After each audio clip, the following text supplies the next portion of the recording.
आज मैं जिस डिजीज के बारे में बात कर रहा हूँ ये बड़ी कॉमन नहीं है और शायद इसको उस लेवल पे डायग्नोज नहीं किया जाता।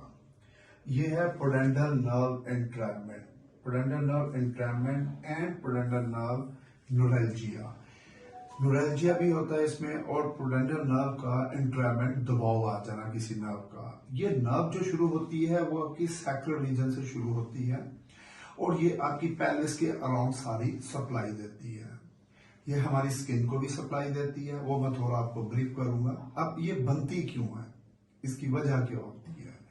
बहुत ज्यादा साइकिलिंग करने वाले लोग जो साइकिलिस्ट होते हैं, राइडिंग, हॉर्स राइडिंग, जो हमारे जॉकी वगैरह जो घोड़ा रेस करते हैं, वो बहुत सारे वो लोग जो लॉन्ग सिटिंग में 18-18 घंटे की सिटिंग, 16-16 घंटे की सिटिंग में हार्ड सर्विस पे बैठते हैं उनको। और इसकी एक और वजूहत होती है, वो होती है trauma during the child birth. जब चाइल्ड बर्थ की ट्रॉमा होता है तो उस वक्त भी ये नर्व या तो समटाइम डैमेज हो जाती है या एंट्रैपमेंट हो जाती है इसकी।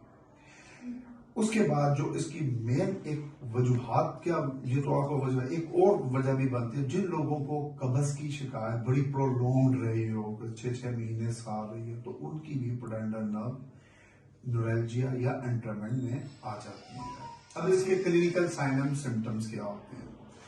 ये क्योंकि पेल्विस के अराउंड भी सारा सप्लाई है, सब मसल को करती है, जिसकी वजह से वहां की सप्लाई में डिस्टर्ब होती है और उसकी वजह से आपको डिफरेंट पेन्स आती हैं। और ये पेन आपकी समटाइम ये रिलेटेड होती है सियाटिक नर्व के साथ, बड़ी आपस में मैच करती है, क्योंकि इसकी भी पेन बटक रीजन पे आती है, इनके जेनिटल ऑर्गन्स के करीब आती है और बटक रीजन से पोस्टीरियर नीचे लेग और फुट तक जाती है, क्योंकि इसकी सप्लाई स्पाइनल कॉर्ड से ब्रेन और उससे लेके जितनी भी नर्व सप्लाई आती हैं स्किन की, उसको सप्लाई देती है। आपकी बटक की स्किन और फुट की स्किन तक की सारी सप्लाई पोडेंडल नर्व करती है।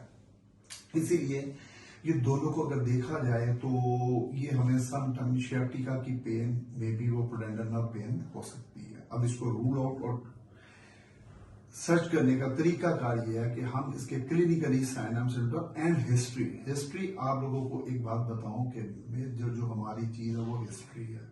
हिस्ट्री अगर आप पेशेंट की अच्छे तरीके से ले लें तो आप पेशेंट को पूरा डायग्नोस कर सकते हैं।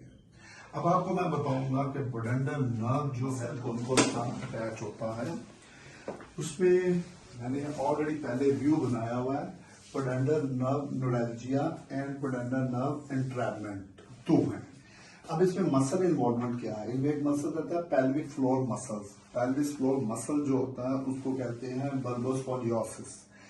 बल्बोस्पोंजियोसिस जो होता है इसकी अटैचमेंट देखिए कहाँ है, एक एनस के पास और एक पेरिनियम के पास। अब इन दोनों के दरमियान एक अपना टिश्यू होता है, एनस और पेरिनियम के दरमियान एक टिश्यू होता है जिसको हम कहते हैं प्रीनियर रैप टिश्यूज।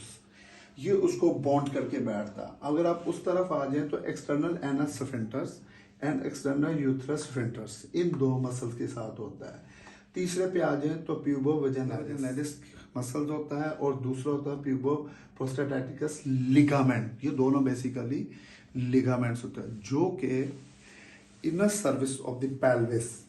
अगर आप आए तो इनर साइड पेल्विस ये और inner surface of the coccyx region यूं होता है और ये वहां पे इनर साइड, और यहीं पे आपको पता है बेबी और जितना भी आपकी बॉल्स मूवमेंट और ये सारी जिसको मसल ऑफ बॉल जो मोशन आउट करने वाली है, ये उन सारों को सप्लाई है।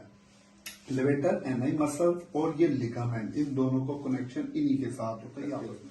इन सारों के नीचे होते हैं डीप ट्रांसफर पेनियन मसल्स होते हैं। अब मैं आपको इसकी एक बेसिक वजह बताऊं कि इससे प्रॉब्लम क्या क्या आता है। इससे जो पेशेंट के अंदर प्रॉब्लम आता है, मेल के अंदर तो होता है उनको सेक्सुअल प्रॉब्लम आता है, इम्पोर्टेंसी हो जाती है, उनको सेक्सुअल प्रॉब्लम करने में मुश्किल होती है, उनका ड्यूरेशन कम होना शुरू हो जाता है और उनका मेल ऑर्गन के इन जगहों के ऊपर नमनेस, उनको ऐसे लगता है जैसे कोई कीड़ियां सी दौड़ रही हैं। और जो फीमेल साइड है उनको वजाइनल, जब वो अपने पार्टनर के साथ जाते हैं तो उनको जब इंटरकोर्स करते हैं तो उस वक्त उनको बेसिकली पेन होता है, क्योंकि इसकी वजाइनल ये वाला जो है क्योंकि लिगामेंट वजाइनालिस प्यूबोवजाइनालिस होता है, उसके बाद स्वेंटर, और ये सारे मसल में उनके ऊपर प्रेशर पड़ता है, जिसकी वजह से उनको वो बहुत ज्यादा पेन्स होती हैं। अब इन सारी मूवमेंट्स को जिस तरह मैंने बताया, उनके क्लिनिकली साइड, क्योंकि पेल्विस फ्लोर मसल को ये सारी सप्लाई दे रही है, इसकी स्किन पे यहाँ पे पेन आता है, यहाँ और फुट तक जाता है। अब अगर हम देखें दोनों सूरत हाल को देखें तो उन दोनों सिम्टम में हमारे सियाटिक नर्व की और इसकी पेन के क्लिनिकल बहुत आपस में 50% मैच कर रहे होते हैं। डेफिनेटली हो सकता है वो 100% सियाटिक का हो, लेकिन मे बी वो 100% सियाटिक का ना हो, वो हमारा पेडेंटल नर्व एंट्रायरमेंट या उसको न्यूरैल्जिया की वजह से हो। तो इसीलिए क्लिनिकल अब इस सारे सिनेरियो का ट्रीटमेंट भी इसमें यह है कि इसमें हम पेशेंट को साइड लाइन पे लटा के उसको एक्सटेंशन करवाते हैं, फिर इसमें फ्रॉग मूवमेंट्स होती हैं, फिर इसमें कोई स्ट्रेचिंग, कुछ मोडालिटीज होती हैं। अल्हम्दुलिल्लाह मैंने ये तकरीबन 7-8 केसेस किए हैं, उनमें बहुत अच्छा फायदा मिला है, क्योंकि ये केस को इतना उजागर नहीं किया गया था या इतना लोग बताते हुए बड़ा हेजिटेशन फील्स करते हैं। लेकिन आज क्योंकि मैं इस टॉपिक को देख रहा था तो मैंने कहा व्हाई नॉट मैं इसके ऊपर एक लेक्चर दूं, ताकि जिन लोगों को ये इश्यूज हैं वो अपना रिजॉल्व करें तो वो अपनी नॉर्मल लाइफ में आ सकते हैं। इसमें मेडिकल ट्रीटमेंट भी है, इसमें पेन ब्लॉक्स भी हैं, लेकिन वाई हम सबसे पहले ये पेन ब्लॉक ये कर लें, उसके बाद हम फिजिकल ट्रीटमेंट में, तो बेहतर है कि हम पहले इन ट्रीटमेंट को देखें, देन जब आपका ये सारा फेल हो जाए ट्रीटमेंट तो देन हम उन पे जाएं पेन ब्लॉक्स वगैरह पे। लेकिन अल्हम्दुलिल्लाह मेरे बहुत सारे पेशेंट को 100% रिजल्ट मिले। अगर आप इस मर्ज में मुब्तला है या आपको ऐसा कोई क्लिनिकली सिम्टम नजर आ रहा है, जरूर रुजू करें, हम आपकी हेल्प के लिए हाजिर हैं। अस्सलाम वालेकुम वरहमतुल्लाहि वबरकातुहू।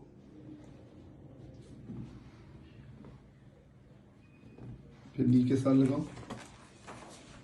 अब दूसरी साइड पे ले जाओ, फिर नी पे लेके आओ, फिर दूसरी साइड पे ले जाओ। Frog movements